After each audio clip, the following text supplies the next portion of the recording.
The single most important thing we can do is to make sure we've got a world-class education system for everybody. That is a prerequisite for prosperity. It is an obligation that we have for the next generation. I looked at the current educational system. I said, what's wrong with it? And the biggest problem that I found was it didn't know how to motivate kids. Every person alive, it's in our DNA to be motivated. I think the current model, and I'm not picking out any players, the current model is just really good at squashing that motivation. How can you make that 9-year-old sit in a class and say, do me 17 times tables? What for?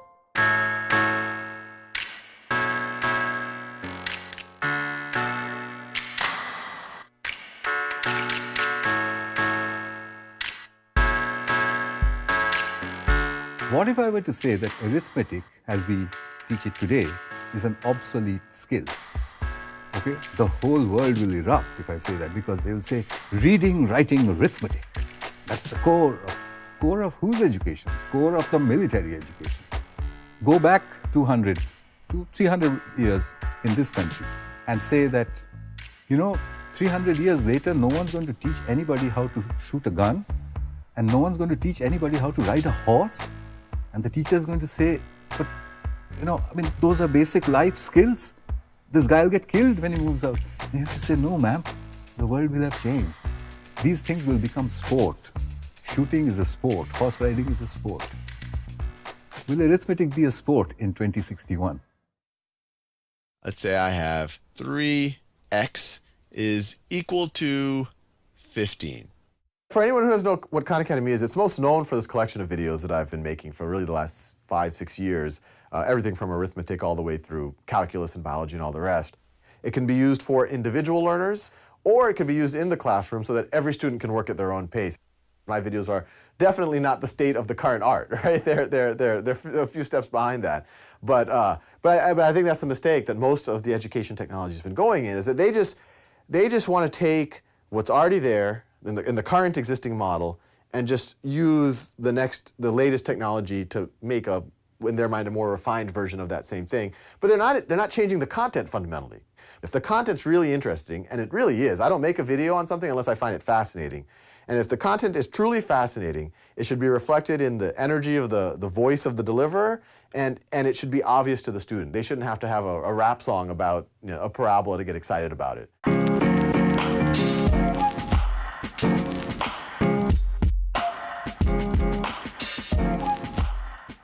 Video games are actually among the most powerful learning tools that have ever been created. Because if you look at a child when they first pick up a video game, they'll start and they'll play for 5 minutes, and then they'll fail.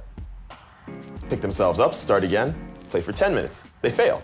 And they will do this 500 times before they finally succeed and master the video game. Learning things all along the way, completely self-motivated.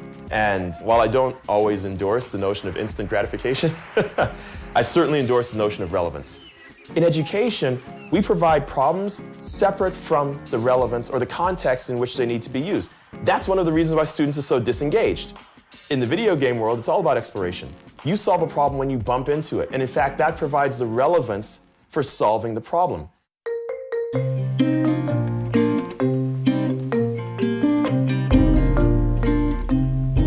12 years ago, in 1999, I said, well, how did I learn to write a program? Nobody taught me. How do children learn to use computers? Nobody seems to be actually teaching them. So I stuck a computer in a slum wall, a nice big computer in those days with a nice big broadband connection, in front of children who had never seen computers before, hadn't heard of the internet, had no clue what was going on, didn't know English. And they started browsing in about 5 or 6 hours' time. And then it happened over and over and over again everywhere, until the experiment kind of burst out onto the world media with this statement that children anywhere in groups can teach themselves to use a computer. There appears to be no limit to this, that children can teach themselves almost anything if given the internet, given the permission to interact with each other, and given the absence of the teacher. The absence of the teacher in the presence of the internet can become a pedagogical tool.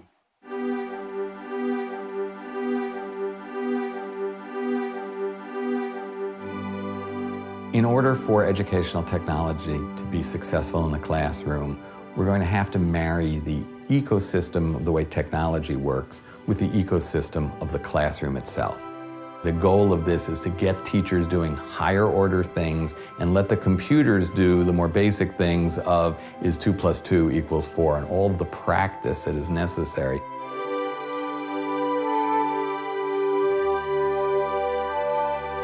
We want technology that helps us create an environment where students are active and engaged, not just in memorizing facts, but in working with faculty to really create knowledge.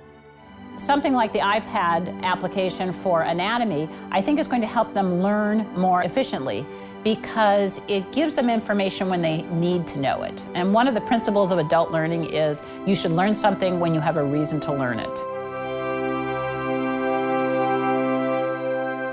To begin, connect us together. We think there's a blurry line between play and learning, and that there should be an even blurrier line between those two things. When a learning experience is playful and exploration-oriented, it puts people's minds into a relaxed state where learning actually can happen the easiest. I think the future of learning is really to add a new dimension to learning, which is the dimension of collaboration. Collaborative Classroom is a place where people can share ideas that they may not have felt comfortable sharing in class. There's always some kids that are shy or they don't want to raise their hand in class, and when you're told to do it at home, you can actually see their opinions and you get to know them as a person better.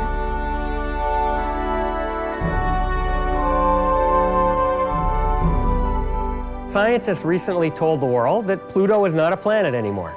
But it's going to take literally a decade to remove that fact from the United States' science textbooks. With connections, because anyone is able to improve on the materials and keep things up to date, we can make that change in 10 minutes rather than 10 years. We hope that what we're doing is going to create a far more diverse group of university students because they will come to the university with just so much more self-directed knowledge, so much more passion and information about what they want to do. That's the future. Everyone in the education space, is like, does it work? Prove it, this, that, and the other. And they wanted you to go and prove it before you even put it out there. Why would schools be so rigid if they didn't need to be rigid? But when did they need to be rigid? If we look at history, the answer stares at us. Education as we know it came from war.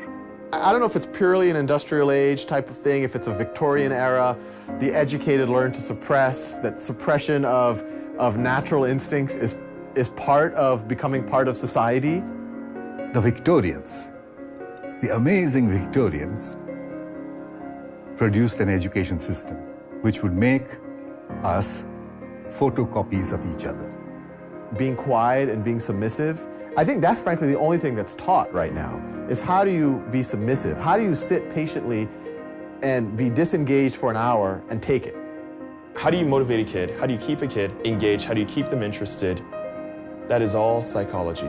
When the gamers went and they created the best video games that ever existed, they didn't sit down and say, hey, what is the cognitive science behind this? They didn't do that. They just did it. They created it. And now all the cognitive scientists are coming back and saying, what did you do? Because that's actually one of the most motivating, engaging media we've ever seen. And the video game programmers all said, I just created something that I would want to play. A sober prediction might be that nothing will take place in the next 40 years, despite the fact that we now have gone from a PC to an iPad. We, the education innovators in the education industry, need a win. And once there's one win that everyone can point to, then it's going to help all of us. A 5-year-old today, by the time he's 25, it's going to be 2031. Can any teacher say that they're preparing that child for 2031, for an unknown world? Well, I believe that I can make a curriculum for that teacher, and that curriculum needs to have only 3 things in it. Reading comprehension is the most critical skill at this point in time for a generation that's going to read off screens for the rest of their lives. Information search and retrieval skills. If people know what are keywords, follow a link or not, it's a key skill. If arithmetic is an outdated skill, this is the skill that will replace it. And finally, if a child knows how to read, if a child knows how to search for information, how do we teach them how to believe? See, in our adult heads, each one of us has a little mechanism. It comes from different places. You and I have different mechanisms of how to believe. Sometimes we say, this is obvious. Sometimes you say, because so-and-so told me. Sometimes you say, this is rubbish. What's that machine inside? How early in a child's life can we put that in there? If we can do it really, really early, then we would have armed that child against doctrine. And I don't mean only religious doctrine.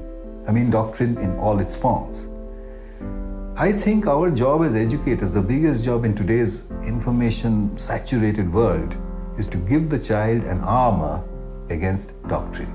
Just as in another generation we used to teach the child how to fight with a sword and how to ride a horse.